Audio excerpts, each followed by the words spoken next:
السلام علیکم ورحمۃ اللہ وبرکاتہ۔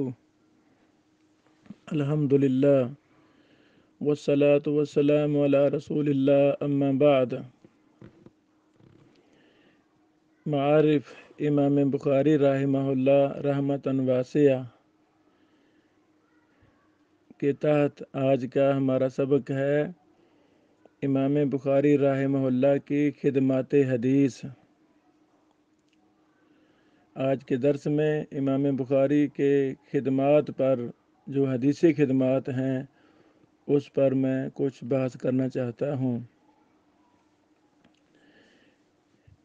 یہ جتنے بھی بڑے بڑے محدثین گزرے ہیں جن کا دنیا میں نام ہے، ان کے معارف ہماری آنکھوں کے سامنے ہونے چاہیے، ان کی زندگی کے شب و روز ہمارے سامنے ہونے چاہیے، ان کی عادات و اطوار ہمارے سامنے ہونی چاہیے۔ جو اللہ تعالیٰ نے ان سے بڑے بڑے کام لیے وہ ہمارے سامنے ہونے چاہیے۔ سب سے بڑی موٹیویشن سٹوریاں یہ ہمارے محدثین کی ہیں، ان کو لازم پکڑنا چاہیے۔ کیا خیال ہے بندہ گنہگار ہو اللہ تعالیٰ یہ مقدس علم دے گا؟ کبھی نہیں۔ بندہ حرام کھاتا ہو، 2 نمبر گندے دل والا ہو، گندے دماغ والا ہو، گندی سوچ و فکر والا ہو، اللہ اسے علم کا دین کا علم نہیں دے گا۔ تو حدیث کا خادم کون بنے گا؟ جو مخلص ہوگا، جس لیول کا مخلص ہوگا اسی لیول کا اللہ کام لے لے گا۔ تو امام بخاری سے اللہ تعالیٰ نے وہ کام لیا جو دنیا کائنات میں کوئی نہ کر سکا، نہ امام بخاری سے پہلے کوئی کر سکا نہ بعد میں کر سکا۔ تو امام بخاری رحمہ اللہ کی حدیثی خدمات میں سے سب سے پہلے صحیح بخاری ہے۔ کچھ میں اس پر بات کرنا چاہتا ہوں۔ صحیح بخاری کا منہج کیا ہے وہ انشاءاللہ اگلے دنوں میں الگ پورا لیکچر ہوگا، وہ مفصل بحث ہے۔ یاد رکھیں امام بخاری رحمہ اللہ نے 16 سال میں صحیح بخاری لکھی، 16 سال مسلسل لگے رہے، پھر صحیح بخاری مکمل کی۔ اللہ ان سے راضی ہو جائے۔ تو اسحاق بن راہویہ کے توجہ دلانے پر کہ احادیث صحیحہ کو الگ کر دیا جائے تو امام بخاری صاحب نے یہ کام شروع کر دیا۔ اور امام بخاری صاحب کو خواب بھی آیا تھا کہ میں نبی علیہ الصلوۃ والسلام کے مبارک چہرے پر مکھیاں بیٹھ رہی ہیں، میں ان مکھیوں کو پنکھے سے دور کر رہا ہوں، ہٹا رہا ہوں۔ تو تعبیر یہی کی گئی اللہ تعالیٰ آپ سے ایسا کام لے گا کہ آپ نبی علیہ السلام کی سنت پر جو اعتراضات لوگ کرتے ہیں ان کا دفاع کریں گے، حدیث کا دفاع کریں گے۔ کیسا دفاع کیا کہ اللہ تعالیٰ نے ان سے سب سے اہم کتاب لکھوا دی، صحیح البخاری۔ اللہ اکبر۔ یہ بات بڑی عام فہم ہے، جتنا ہی کام اہم ہوتا ہے شیطان ہمیں اس سے اتنا ہی دور رکھتا ہے۔ قرآن اور صحیح بخاری سے ہم کیا ہے دنیا میں؟ کچھ بھی نہیں ہے۔ دیکھیں کتنی دنیا قرآن اور صحیح بخاری سے دور ہے۔ چھوڑیں جو ہو گیا سو ہو گیا، ہم اپنا نصاب تبدیل کر دیں، زندگی کا ذہن معیار تبدیل کریں۔ ابھی میں ایک ذہن دینا چاہتا ہوں۔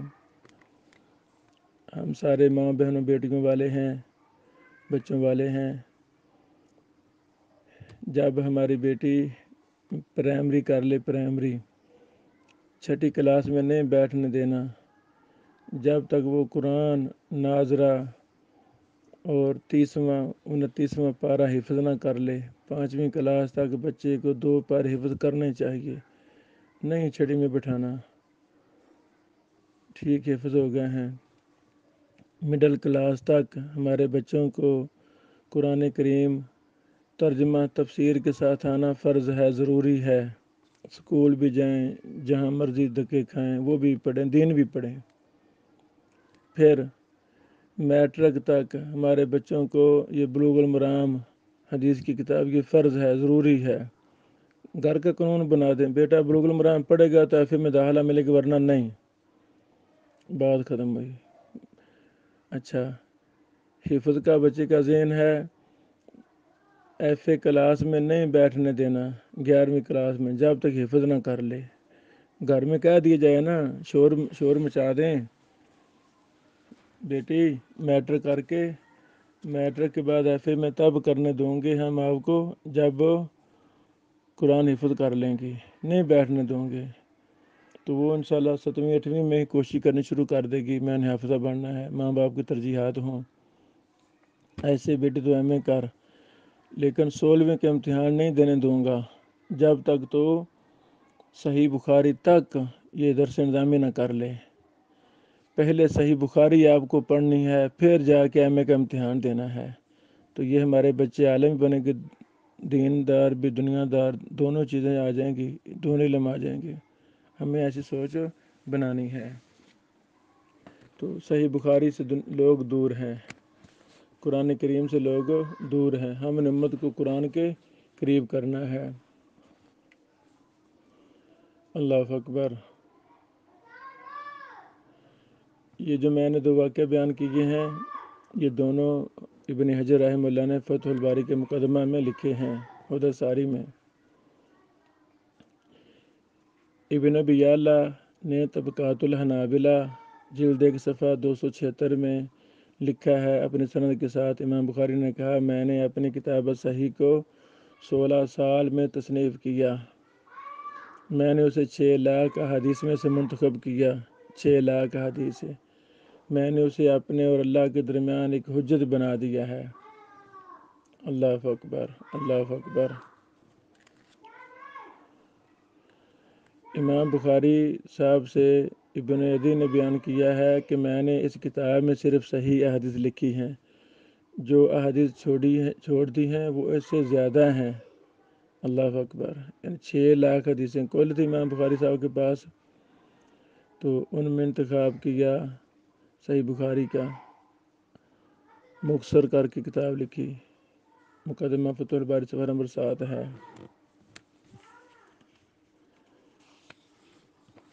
اگلی بات، صحیح بخاری کا نام کیا ہے؟ صحیح بخاری کا نام، صحیح بخاری تو مختصر نام ہے نا، اصل نام کیا ہے؟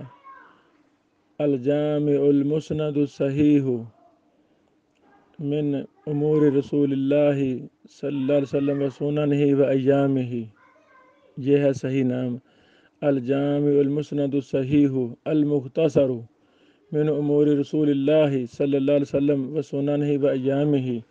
بعض الجامع الصحیح المسند بھی کہہ دیتے ہیں، وہ درست نہیں ہے، درست کیا ہے؟ الجامع المسند الصحیح، یہ اصل نام ہے صحیح بخاری کا۔ الجامع سے کیا مراد ہے؟ الجامع سے کیا مراد ہے؟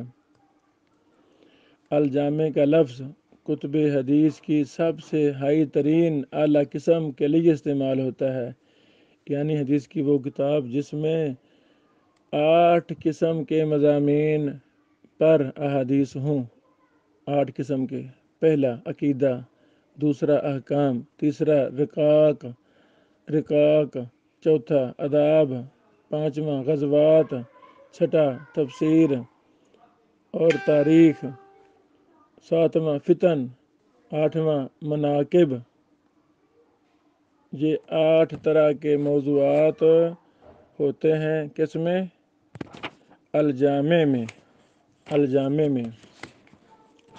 اچھا، پھر امام بخاری صاحب نے لفظ بولا الجامع المسند، المسند کا معنی یعنی باسند احادیث، اس میں احادیث باسند ہوں، باسند، تو صحیح بخاری میں باسند حدیثیں امام بخاری صاحب کا موضوع ہیں۔ جب ہم کہتے ہیں نا کہ صحیح ترین کتاب دنیا کی صحیح بخاری ہے، اصح الکتب بعد کتاب اللہ، تو اس سے مراد بھی باسند حدیث ہوتی ہیں۔ آگے لفظ ہے الصحیح، الجامع المسند الصحیح، صحیح کا معنی یہ ہے کہ اس کتاب میں احادیث صحیحہ ہوں گی، ضعیف نہیں ہوں گی۔ اللہ اکبر۔ صحیح حدیث کی 5 شرطیں ہیں، صحیح حدیث کی 5 شرطیں ہیں۔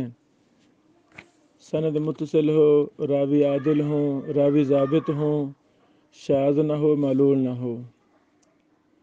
اللہ تعالیٰ نے مجھ کو یہ توفیق دی ہے کہ میرا اوڑھنا بچھونا زندگی کا یہ علم حدیث ہی ہے۔ علوم حدیث کی ایک ایک اصطلاح پر میں گنہگار ابن بشیر الحسینوی مستقل دورے کروا چکا ہوں، جو رہ گئے ہیں وہ بھی آگے جاری ہیں۔ 43واں دورہ، 42 دورے میرے ہو چکے ہیں، 43واں دورہ ابھی رمضان میں قصور اپنے جامعہ امام احمد بن حنبل میں کرواؤں گا۔ تو یہ سارے میرے دورے، میرے علوم حدیث کے لیکچر یوٹیوب کا نام ہے علوم الحدیث، لکھیں اردو میں یوٹیوب پر علوم الحدیث، وہ میرا یوٹیوب آ جائے گا، وہاں یہ سارے لیکچر موجود ہیں۔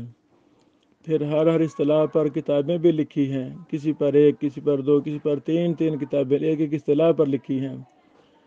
مجھے غم ہے کہ اللہ میری صدی کو محدثین کی صدی بنا دے، اللہ پوری دنیا میں علم حدیث کے خادم پیدا کر دے۔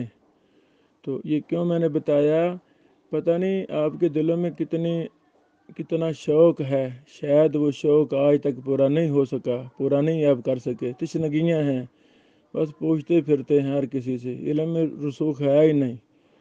تو اشارہ کرنا چاہتا ہوں کہ اب یہ صدی ابن بشیر کی صدی ہے، اللہ نے مجھے پیدا کیا صدی میں، تو آپ یہ ہم سے ٹیچ ہو جائیں، ہمارا نمبر سیو کر لیں۔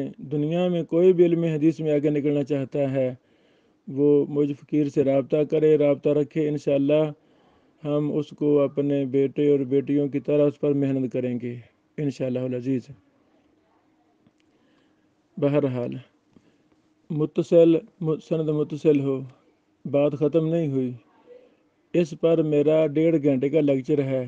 متصل سے مراد کیا ہے، متصل میں شرائط کیا ہیں، یعنی ہر چیز کی تفصیل ہے۔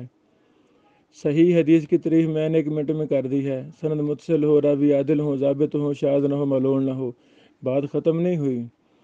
یہ تو الف با تا بھی نہیں ہے، اس میں تفصیلات ہیں۔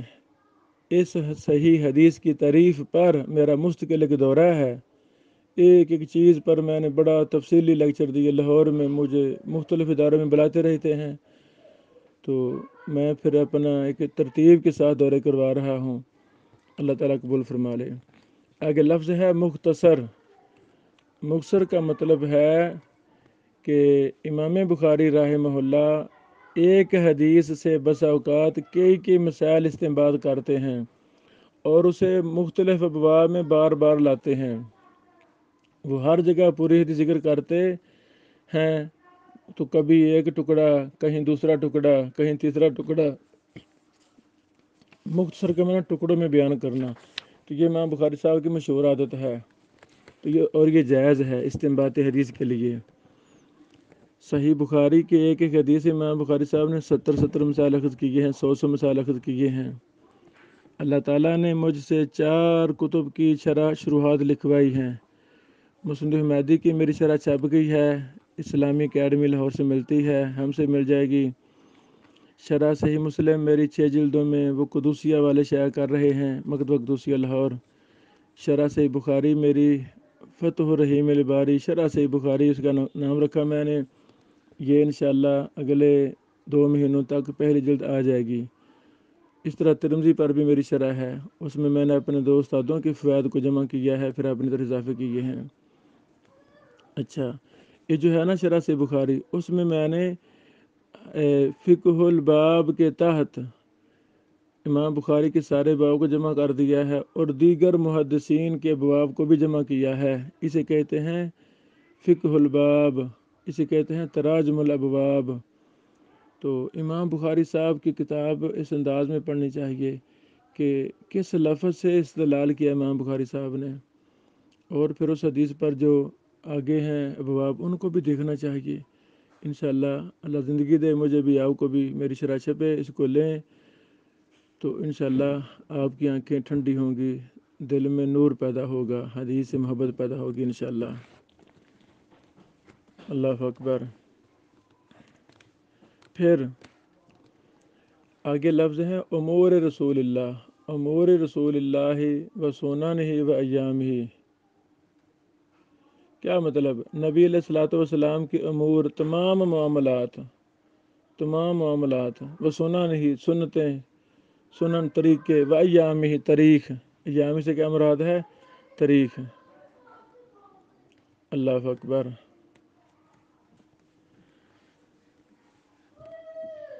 اور یہ جتنا بھی یہ نام ہے نا، یہ شروط ہے امام بخاری صاحب کی، یہ ساری شروط ہیں، تو یہ اعلیٰ درجے کی شرطیں امام بخاری صاحب کے ہاں پائی جاتی ہیں، اعلیٰ درجے کی شرطیں۔ اللہ اکبر۔ ایک اور بات،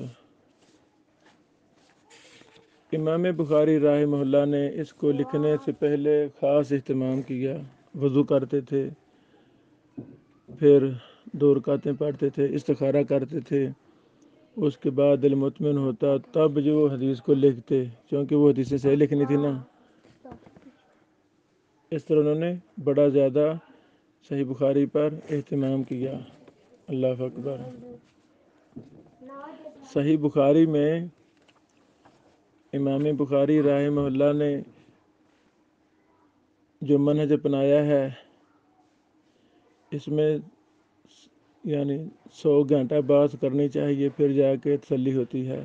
وہ ہم نے الگ شیخ کو ڈیوٹی دے دی ہے، وہ ان سے اس پر پورا لیکچر دیں گے۔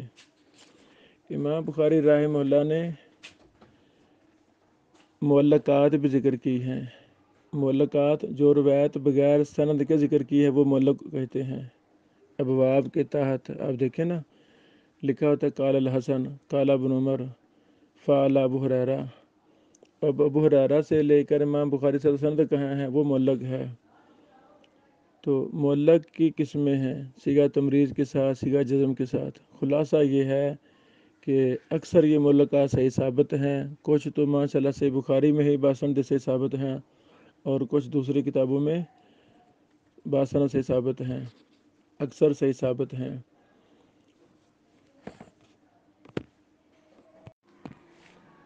صحیح بخاری کی خصوصیات۔ اللہ اکبر۔ صحیح بخاری کو بہت سی ایسی خصوصیات حاصل ہیں جو کسی اور حدیث کی کتاب کو حاصل نہیں ہیں۔ خصوصیات، سب سے پہلی، اصح الکتب بعد کتاب اللہ، قرآن کے بعد سب سے صحیح کتاب کا درجہ صحیح بخاری کو حاصل ہوا ہے۔ یاد رہے، امام مالک رحمہ اللہ جو امام بخاری صاحب سے کافی پہلے تھے، امام بخاری صاحب کے دادا پردادا استاد تھے۔ امام بخاری صاحب کے استاد امام احمد بن حنبل، امام احمد کے استاد امام شافعی، امام شافعی کے استاد امام مالک، پردادا استاد لگے۔ جب موطا امام مالک لکھی گئی تھی، اس کو بھی یہ کہا جاتا تھا اصح الکتب بعد کتاب اللہ۔ تو جب صحیح بخاری لکھی گئی تو یہ لقب اس کے نام کے ساتھ خاصہ بن گیا کہ صحیح بخاری سب سے صحیح ترین کتاب ہے۔ یہ پہلی خصوصیت حاصل ہے صحیح بخاری کو۔ اور صحیح بخاری کے بعد صحیح مسلم کا نمبر آتا ہے۔ دوسری خصوصیت یہ ہے کہ امام بخاری رحمہ اللہ کے دور تک جتنے بھی فتنے تھے، گمراہ کن فتنے تھے، ان سب کا رد امام بخاری صاحب نے کر دیا ہے۔ اللہ اکبر۔ وہی فتنے جہمیہ، قدریہ، جبریہ، معطلہ، مفوضہ وغیرہ وغیرہ الی آخرہ، ان کا رد امام بخاری صاحب نے کر دیا ہے صحیح بخاری میں۔ وہی فتنے، وہی فرقے گمراہ کن آج بھی ہیں، نام انہوں نے بدل دیے ہیں، نام بدلے ہوئے ہیں۔ ذلیل ہو گیا نا۔ جہمیہ کے رد میں کتنی کتابیں لکھی گئیں، الرد الزنادقہ والجہمیہ، کتنی کتابیں اسی پر۔ انہوں نے کہا بھی چھوڑو، نام بدلو، انہوں نے جہمیہ کا نام ہی اور رکھ دیا، معتزلہ نے اپنے نام بدل دیے۔ وہ سارے گمراہ فرقے آج اپنی اصل شکل کے ساتھ موجود ہیں، ہمارے اندر موجود ہیں، ہمارے ارد گرد، لیکن نام تبدیل کر لیے ہیں۔ ضرورت اس بات کی ہے ہمیں پیار محبت کے ساتھ لوگوں کو قرآن و سنت کے ساتھ اٹیچ کرنا ہے۔ جب درد دل ہوگی ہم ان کی رہنمائی کریں گے تو وہ ضرور بات مانیں گے۔ یہ مناظرے کا سسٹم، اس میں خیر تھوڑی ہے، اس میں خیر تھوڑی ہے، ہاں خیر ہے لیکن تھوڑی ہے، موجودہ دور نہیں ہے۔ پیار محبت کے ساتھ یعنی ٹیبل ٹاک پر ہاتھ سے ہاتھ ملا کے، سینے سے سینہ ملا کے بات کرنے کا طریقہ ہمیں ہونا چاہیے، نرم مزاجی کے ساتھ بات کی جائے۔ صحیح بخاری کے اندر احادیث کی تعداد کتنی ہے؟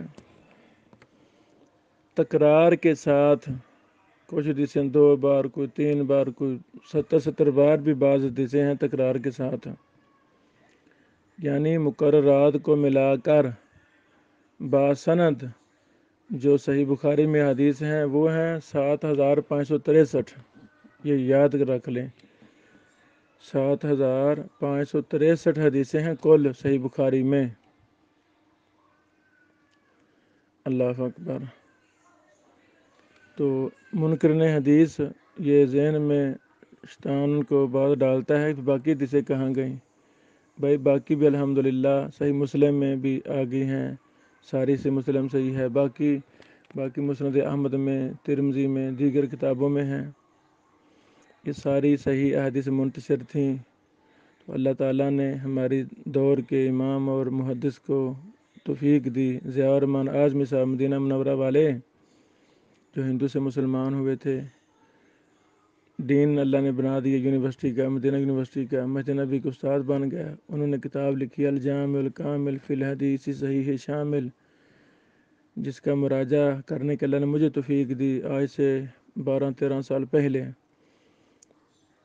پھر ابھی وہ 2019 میں نے اس کو شائع کیا، 19 جلدوں میں یہ کتاب ہے، دنیا کی بہت اہم تاریخی کتابوں میں سے ایک ہے، جس میں تمام صحیح حدیثوں کا احاطہ کر دیا گیا ہے۔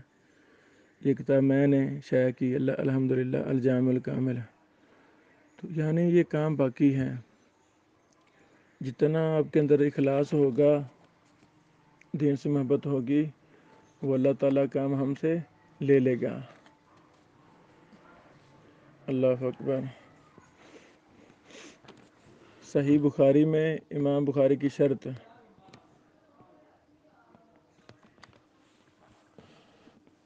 امام بخاری رحمہ اللہ کی جو صحیح بخاری میں شرائط رکھی ہیں ان کا ذکر انہوں نے نام کے اندر ہی کر دیا ہے۔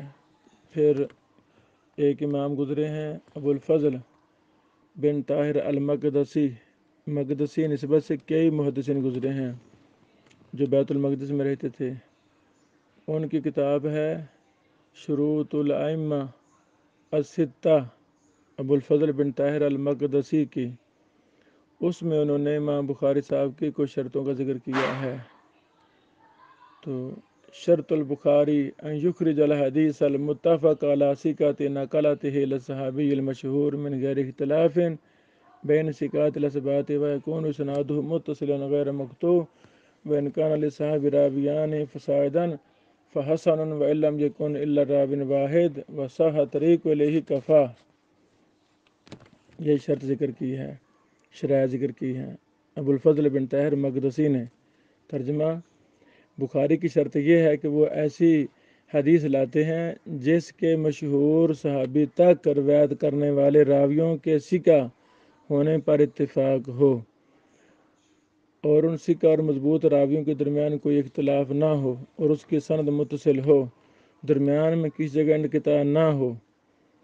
اگر صحابی سے روایت کرنے والے 2 یا زیادہ ہوں تو اچھا ہے، اگر ایک ہی راوی ہو تو اس تک پہنچنے والے سند صحیح ہو تو وہ بھی کافی ہے۔ اللہ اکبر۔ یہ بھی بات کرنا چاہتا ہوں کہ صحیح بخاری صحیح مسلم کی صحت پر امت کا اتفاق ہے۔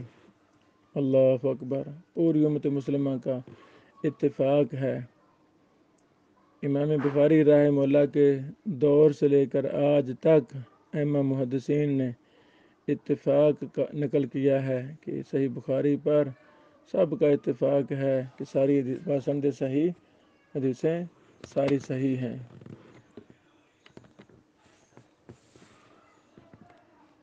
امام ابو جعفر محمود بن عمر الوکیلی نے کہا صحیح بخاری کے حوالے سے، لما الف البخاری کتاب صحیح عرضہ علی احمد بن حنبل و یحیی بن معین و علی بن المدینی وغیرہم فاستحسنوہ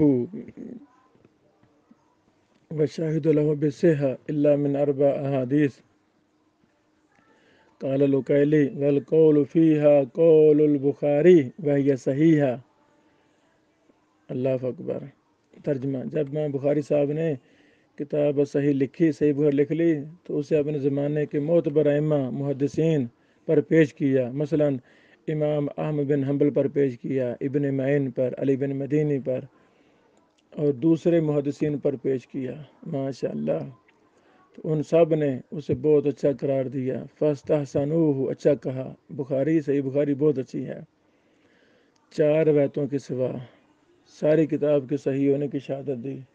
اچھا، اب وہ 4 روایتیں پر تبصرہ کرتے ہیں امام وکیلی جرح و تعدیل کے امام، بہت بڑے نقاد، فرماتے ہیں ان 4 احادیث میں بھی بخاری کی بات ہی درست ہے اور وہ سب صحیح ہیں۔ اللہ اکبر۔ یعنی تو وہ 4 روایتیں بھی صحیح ہیں محدثین کی ہیں، الحمدللہ۔ امام بخاری صاحب نے یہ صحیح بخاری 16 سال میں لکھی تھی، تو 16 سال ایک جگہ بیٹھے نہیں تھے۔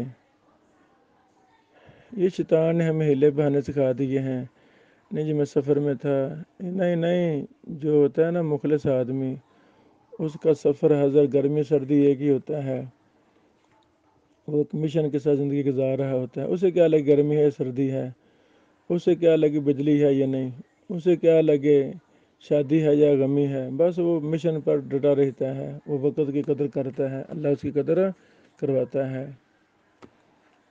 اچھا، یہ 16 سال کا عرصہ ایک جگہ نہیں تھا، بلکہ اس دوران ان کی رحلت بھی جاری رہی، سفر بھی جاری رہے، بعض مقامات پر کچھ عرصہ کے لیے ٹھہر بھی جاتے اور مسلسل حدیث پڑھنے پڑھانے، اس کی صحت کی تحقیق، اس کے مسائل کی استنباط میں دن رات مشغول رہتے۔ اللہ اکبر۔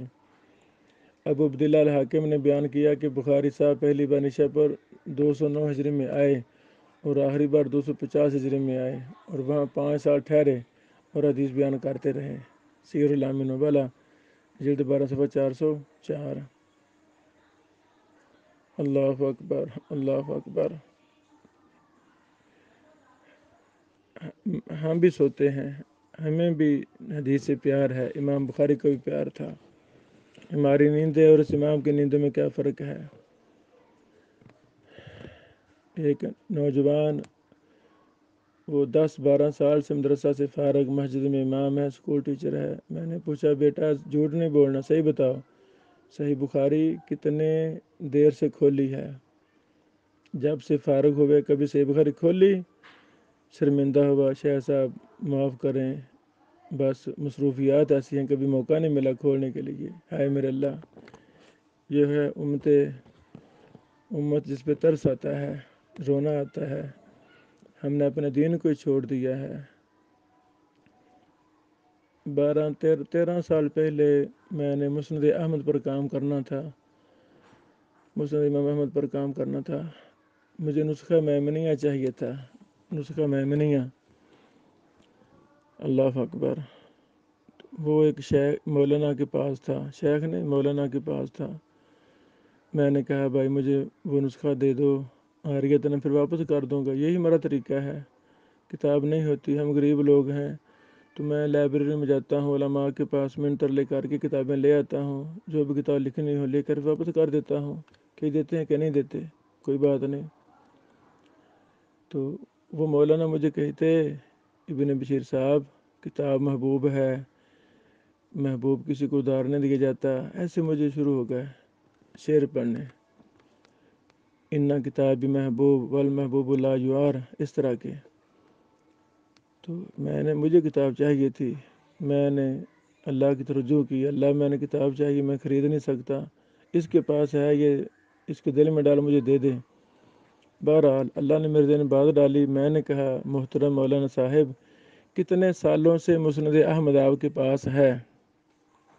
وہ کہنے لگے شیخ صاحب تقریباً 17-18 سال سے ہے، کافی دیر پہلے میں نے خرید لی تھی۔ میں نے کہا اللہ والے، ان 17-18 سالوں میں اگر ایک بار بھی مسند احمد کھول کر آپ نے حدیث کا مطالعہ کیا ہے تو کتاب آپ کی، ورنہ کتاب میری۔ اللہ اکبر۔ جب میں نے یہ بات کہی تو وہ مجھے گلے لگ گئے، انہوں نے مجھے گلے لگا لے کہ شیخ آپ نے کیسی بات کر دی ہے۔ پھر انہوں نے اعتراف کیا کہ شیخ یہ کتاب آپ کی ہے، میرے اندر کمزوریاں ہیں، یہ سچ ہے 17-18 سال سے میں نے کتاب لی ہوئی ہے، پیسے بھرے ہیں، لیکن مجھے پڑھنے کی توفیق نہیں ملی۔ بھائیو بہنوں، یہ ہماری وراثت ہے۔ وفادار پیغمبر کی بے وفا امت، وفادار نبی کے بے وفا وارث ہم ہیں، ہمیں اپنی وراثت کا پتہ ہی نہیں ہے، ہم اپنی وراثت کو پڑھنا گوارا نہیں کرتے۔ اللہ اکبر، اللہ اکبر۔ جائیں بڑے علماء کے گھروں میں جایا کریں۔ میں تو چھوٹا عالم ہوں، میرے گھر بھی آئے نا تو آپ کو ایسا گھر لگے گا کہ آپ پریشان ہو جائیں گے۔ علماء کے گھر میں جایا کریں، آپ کو ہر طرف دین نظر آئے گا، کتابیں نظر آئیں گی۔ یہ ہماری وراثت ہے، ہمارا جینا مرنا انہیں میں ہونا چاہیے تھا۔ بہرحال اس مولانا نے وہ کتاب پکی مجھے دے دی، الحمدللہ آج بھی میری لائبریری میں وہ کتاب موجود ہے، اس سے میں بڑا فائدہ لیا، مسلسل لے رہا ہوں، اللہ نے کچھ جائے خیر دے۔ بہرحال دیکھیے امام بخاری صاحب کی محنت، امام بخاری کے وراق محمد بن ابی حاتم جو امام بخاری کی کتابیں نقل کرتے تھے، انہیں کہتے تھے وراق، لکھتے تھے۔ انہوں نے امام بخاری کا معمول ذکر کیا ہے، جو ان کی رات دن اس کام میں مشغولیت، استغراق، بلکہ ایک طرح فنا ہونے کی مثال ہے۔ وراق محمد بن ابی حاتم کہتے ہیں میں امام بخاری کے ساتھ جب سفر میں ہوتا تو کبھی کبھی گرمی کے موسم کو چھوڑ کر ہم رات ایک ہی کمرے میں ہوا کرتے تھے۔ میں انہیں دیکھتا کہ وہ ایک رات میں 15 سے 20 مرتبہ اٹھتے، رات کو 15 سے 20 مرتبہ اٹھتے، ہر بار وہ آگ جلانے والا پتھر پکڑتے، آگ جلا کر چراغ روشن کرتے، پھر احادیث نکال کر ان پر نشان لگاتے۔ لو جی، جن کو غم تھا نا، وہ حدیث کے لیے، خدمت حدیث کے لیے رات کو 15 20 بار اٹھا کرتا تھا۔ مجھے غم ہی نہیں ہے، جب مجھے غم ہی نہیں ہے تو پھر میں کیوں اٹھوں گا، بس سو گیا۔ اللہ اکبر۔ تھکاوٹ جب ہو جاتی ہے سوئے تو پھر اٹھتے ہیں، یا ماں امی ابو تھاپے مارتے ہیں 2-4 گالی دیتے ہیں، پھر جا کے ہم اٹھتے ہیں، ہمیں غم ہی نہیں حدیث کا۔ اللہ اکبر۔ یہ سفر کا حال ہے، سفر میں 15-20 بار اٹھتے تھے، سفر میں بہنوں بھائیوں، سفر میں۔ اللہ اکبر۔ گھر کے بارے میں محمد بن یوسف بخاری نے بیان کیا، وہ کہتے ہیں ایک رات میں امام بخاری کے پاس ان کے گھر میں رہا، میں نے گنا کہ وہ اس رات 18 بار اٹھے۔ اللہ اکبر، 18 بار اٹھے، چراغ جلایا، کئی چیزیں جو انہیں یاد آئیں یا ذہن میں آئیں انہوں نے احادیث کی تعلیق میں لکھی۔ سیر اعلام نبلا جلد 12 صفحہ 404۔ اللہ اکبر، اللہ اکبر۔ ہمیں بھی یہ عادتیں اپنانی ہیں انشاءاللہ، نسلوں کو اپنانے۔ عشاء کے بعد سو جائیں جلدی، تہجد کے ٹائم ماں اٹھ جائے، سب کو اٹھا دے۔ پشاور کے ایک محدث تھے شمس الدین افغانی رحمہ اللہ، ماتریدیہ والے، مدینہ کے فارغ۔ ان کے بیٹے محمد نے مجھے بتایا، محمد عبدالرحیم، دونوں بیٹوں نے مجھے بتایا کہ ابو جان نے بڑا ڈنڈا بنایا ہوا تھا، ڈنڈا۔ وہ تہجد کے ٹائم اٹھتے تھے، ان کے 3 گھر تھے، 3 بیویاں تھیں، تو وہ دروازے پر ڈنڈا مارتے، دستک دیتے تھے دروازے پر ڈنڈے کے ساتھ، کھڑے ہو جاؤ تہجد کا ٹائم ہو گیا۔ بس وہ 1 منٹ انتظار کرتے تھے، چونکہ 3 گھر تھے نا، ایک ایک ڈنڈا مار کے دروازوں پر، پھر اگلے پر، پھر اگلے پر، پھر اگلے پر مارتے۔ اچھا، پھر دوسری بار وہ ڈنڈا نہیں مار، وہ دروازے پر دستک نہیں دیتے تھے، وہ جو بھی سویا رہتا بستر پر، ماں ہو خواہ ہماری بہن ہو بھائی کوئی بھی ہو، اس کے سیدھا ڈنڈا مارتے تھے۔ اللہ اکبر، کہتے وہ معافی نہیں دیتے تھے۔ تہجد کے ٹائم ہم سارے اٹھے ہوتے، تینوں گھر ہمارے بیدار ہوتے تھے، بچے، مائیں، بہنیں، بیٹیاں، سب ہم اٹھ کر تہجد پڑھتے تھے، رو رو کر دعائیں کرتے تھے۔ اللہ اکبر، ہمیں بھی اپنے گھروں کے ماحول کو تبدیل کرنا ہے۔ عشاء کے بعد سو جائیں، جلدی سو جائیں، اللہ تعالیٰ اٹھائے گا۔ اللہ اکبر، اللہ تعالیٰ ایسے بڑے بڑے کام انہیں سے لیتا ہے جو اللہ کے قریب ہوتے ہیں۔ امام بخاری کے تہجد کا معمول کیا تھا؟ امام بخاری کے وراق محمد بن ابی حاتم نے کہا کہ وہ پچھلی رات 13 رکعت نماز پڑھتے تھے، جب اٹھتے تو مجھے نہیں جگاتے تھے۔ میں نے کہا آپ خود مشقت اٹھاتے ہیں، مجھے نہیں جگاتے، تو کہتے تم جوان ہو، میں تمہاری نیند خراب نہیں کرنا چاہتا۔ اللہ اکبر۔ سیر اعلام نبلا جلد 12 صفحہ نمبر 441۔ اس طرح کے بے شمار واقعات وغیرہ آپ نے پڑھے ہیں، مزید آگے لیکچر میں آپ چیزیں سنیں گے انشاءاللہ۔ السلام علیکم ورحمۃ اللہ وبرکاتہ۔ خدمات حدیث میں سب سے پہلے صحیح بخاری آتی ہے، اس کا مختصر تعارف میں نے کروانے کی کوشش کی ہے، بقیہ دروس اگلے دنوں ہوں گے انشاءاللہ۔ امام بخاری رحمہ اللہ کی کتب حدیث میں سے ایک دوسری کتاب ہے الادب المفرد، اخلاقیات کے موضوع پر۔ ہمارے معاشرے کا سب سے بڑا مسئلہ وہ اخلاقیات کا ہے۔ اللہ اکبر۔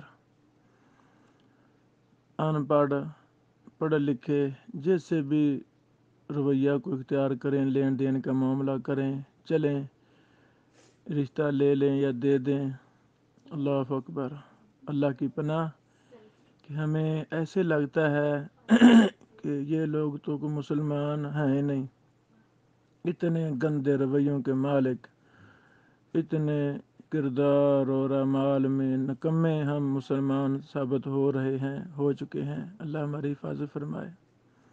الادب المفرد یہ کتاب بہت ہی زبردست کتاب ہے، جھوٹ پر، سچ پر، امانت و دیانت پر، جتنے بھی ہمارے روزمرہ کے معاملات ہیں، کھانے کے آداب، پینے کے آداب، سونے کے آداب، اٹھنے بیٹھنے کے آداب، ایک ایک چیز پر امام بخاری صاحب نے وضاحت کر دی ہے احادیث لا کر۔ یاد رہے یہ جو ہے نا، یعنی صحیح حدیث کا مرتبہ صحیح بخاری کو ہی حاصل ہے۔ امام بخاری نے اسی میں ہی شرط کا اہتمام کیا ہے، باقی کتابوں میں ان اعلیٰ شرطوں کا اہتمام نہیں کیا۔ اللہ اکبر۔ ریاض الصالحین تو ہمارے مسلمان کا نصاب ہونا چاہیے، روزانہ گھر میں پڑھی جائے، روزانہ بلا ناغہ، ایک بیٹا بیٹی روزانہ کو 5 حدیثیں پڑھیں اخلاقیات کی۔ اللہ اکبر۔ ابھی پچھلے 5-4 ماہ پہلے الادب العالی کے نام سے میں نے بھی ایک کتاب شائع کی ہے، جو الجامع الکامل سے محدث ظفر من اعظمی صاحب رحمہ اللہ نے الگ کی تھی، وہ اردو میں ہم نے شائع کر دی ہے۔ الادب العالی، سبحان اللہ، تمام احادیث کا احاطہ ہے۔ یہ الادب المفرد کے ہی منہج پر ہے کہ دونوں کتابیں لیں، ان کو پڑھیں۔ اچھا، امام بخاری رحمہ اللہ کی حدیث پر 2 اور چھوٹے چھوٹے اجزاء بھی ہیں۔ ایک ہے جزء رفع الیدین، رفع الیدین کا مسئلہ نماز میں کہاں کہاں سنت ہے، کہاں کہاں سنت نہیں ہے۔ اس پر مستقل امام بخاری صاحب نے ایک رسالہ لکھا، جزء رفع الیدین، اردو میں مل جاتا ہے، پاکستان میں نیٹ پر بھی ہے۔ ریاض الصالحین بھی اپنا الادب المفرد للبخاری بھی اردو میں ہے، حافظ صلاح الدین یوسف صاحب کی ترجمہ تخریج شرح کے ساتھ، بڑے پیارے انداز میں شیخ صاحب نے کام کیا، وہ پڑھی جائے۔ اچھا، ایک ہے جز القراء خلف الامام، جہری نماز میں امام کے پیچھے سورۃ فاتحہ پڑھنی چاہیے۔ اس پر مستقل رسالہ لکھا ہے امام بخاری صاحب رحمہ اللہ نے۔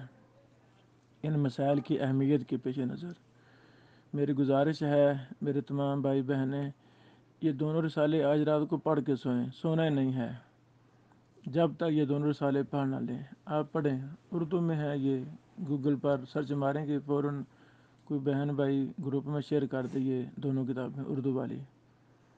اچھا، ایک تھے ابوالاشبال شاگرد بہاری مکی رحمہ اللہ، وفات پا گئے۔ انڈین تھے، پاکستان میں رہے، پھر سعودی عرب چلے گئے، وہاں ہی رہے، مکہ مکرمہ میں انہوں نے بڑے کام کیے۔ ان کی کتاب ہے مقالات شاگرد۔ مقالات شاگرد میں بڑی بڑی باتیں ہیں اصولی علمی۔ محدث ابوالاشبال شاگرد بہاری مکی رحمہ اللہ سے میں بھی ایک دفعہ ملا تھا ان کے گھر میں، تو انہوں نے اپنے مقالات میں یہ باتیں لکھی ہیں، جز القراء خلف الامام اور جز رفع الیدین، یہ دونوں صحیح بخاری شروع کرنے سے پہلے یہ دونوں سبقیں پڑھانی چاہیے مدرسوں میں۔ ان دونوں کو پڑھنے سے منہج واضح ہو جاتا ہے امام بخاری صاحب کا۔ تو بالکل ایسے ہی ہے، امام بخاری کیسے سنڈے اکٹھی کرتے ہیں، کیسے حکم لگاتے ہیں، وغیرہ وغیرہ، ہمیں اس کو لازم پکڑنا چاہیے ان دونوں کتابوں کو۔ اچھا، ایک اور امام صاحب کی کتاب ہے حدیث پر، خلق و افعال العباد، ماشاء اللہ۔ امام بخاری صاحب پر قرآن لفظ بالقرآن مخلوق کا بعض نے تہمت بہتان لگا دیا تھا۔ امام بخاری صاحب رحمہ اللہ نے ان کے رد میں اپنے موقف کو ثابت کرنے کے لیے رسالہ لکھ دیا، خلق و افعال العباد۔ اللہ اکبر۔ تاریخ اسلام میں اللہ تعالیٰ نے مجھ فقیر کو یہ توفیق دی، 1 سال پہلے ہم نے اس کو اردو میں شائع کیا، ترجمہ تخریج کے ساتھ۔ وہ ہماری کتاب مطبوع ہے، عام دستیاب ہے مکتبوں پر۔ خلق و افعال العباد، بندوں کے افعال مخلوق ہیں۔ امام بخاری صاحب پر ایسے بہتان لگا دیا گیا کہ امام بخاری تو قرآن کی مخلوق کہتا ہے، حالانکہ وہ بات خود ان کو سمجھ نہیں لگی تھی امام بخاری صاحب کا موقف کیا ہے، تو ایسے انہوں نے بہتان لگا دیا۔ نیشا پور سے بھی نکال دیا گیا اسی وجہ سے، اسی بہتان کی وجہ سے۔ پھر بخارا میں بھی پیچھے خط لکھے گئے حاکم بخارا کو کہ بخاری کی موقف یہ ہے، حالانکہ موقف وہ تھا ان امام صاحب کا، جھوٹ تھا، خود سمجھے نہیں کیسی بات شروع کر دی۔ بہرحال تو اللہ تعالیٰ نے امام بخاری صاحب کو توفیق دی، انہوں نے پوری کتاب لکھ دی، فائدہ ہو گیا نا۔ خلق و افعال العباد، یہ بڑی پیاری کتاب ہے۔ قرآن مخلوق ہے یا نہیں؟ ہمارا ایمان ہے قرآن اللہ کا کلام مخلوق نہیں ہے، تو ہمارے اعمال، ہماری آواز، پینسل کی سیاہی وغیرہ وغیرہ یہ چیزیں یہ کدھر شمار ہوں گی؟ تو مسئلہ خلق قرآن کو سمجھنے کے لیے امام بخاری صاحب کی بنیادی کتاب ہے، اس کا ہم نے بڑا معتبر اچھا ترجمہ کر کے اس کو اردو میں شائع کیا ہے۔ یہ کتاب لیں، ہم سے بھی رابطہ کریں، ہم بھیج دیں گے، یا مکتبوں سے لیں، اپنے شہر کے مکتبوں سے، یہ بڑی کمال کتاب ہے۔ پیچھے میں الادب المفرد پر بحث کر رہا تھا، شیخ البانی رحمہ اللہ نے اس کی مفصل مختصر تخریج اور تحقیق کی ہوئی ہے، الحمدللہ۔ یہ چند کتابیں تھیں امام بخاری صاحب کی خدمات حدیث پر۔ التاریخ الکبیر میں امام بخاری صاحب رحمہ اللہ نے بہت زیادہ احادیث نقل کی ہیں، سینکڑوں کی تعداد میں، ضعیف بھی ہیں، صحیح بھی ہیں۔ تو اللہ تعالیٰ نے مجھے توفیق دی 2011 میں پہلی دفعہ عمرہ کے لیے، تو میں نے وہاں سے یہ نسخہ حاصل کر کے تاریخ الکبیر کا سارا کس دوست سے کہا مجھے دے دو عاریۃً، میں نے کام کرنا ہے۔ پھر میں نے اس سے الاحادیث ضعیفہ عند الامام البخاری مرتب کی تھی، مکہ مکرمہ میں بیٹھ کر عائشہ ہوٹل میں کبوتر والا کے ساتھ ہی۔ تو یہ چند کتابیں ہیں امام بخاری صاحب کی حدیث پر۔ ایک اور کتاب ہے بر الوالدین، اللہ اکبر، ماں باپ کے ساتھ اچھا سلوک کرنا چاہیے۔ اس مسئلے پر امام بخاری صاحب نے مستقل کتاب لکھ دی ہے بر الوالدین کے نام سے۔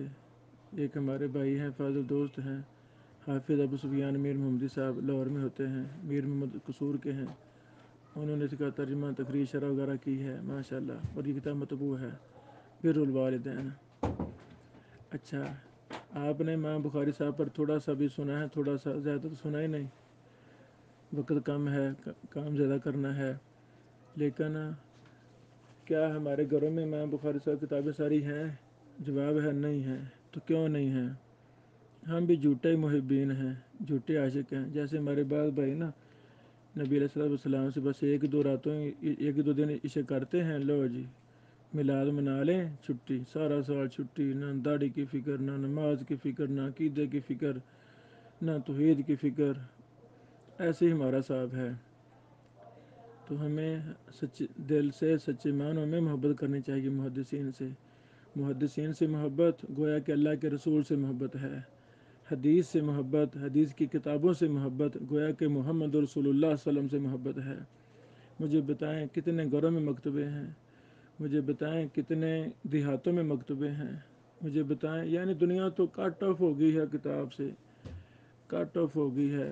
میں بھی کتابیں شائع کرتا ہوں، لوگ کتابیں خریدتے ہی نہیں، انویسٹر پریشان ہو جاتے ہیں، لو جی ہم کیا کریں پیسے لگا کے۔ بہرحال یہ جو میں نے کتابوں کے نام بولے ہیں، یہ ساری کتابیں امام بخاری صاحب کی حدیث پر ہیں۔ اب ایک ایک کتاب پر بڑی تفصیلات سے بات ہو سکتی ہے، ان کا منہج کیا ہے، منہج میں نے خلاصتاً بیان کر دیا ہے۔ اللہ ہمارا حامی و ناصر ہو۔ بارک اللہ فیکم۔ السلام علیکم ورحمۃ اللہ وبرکاتہ۔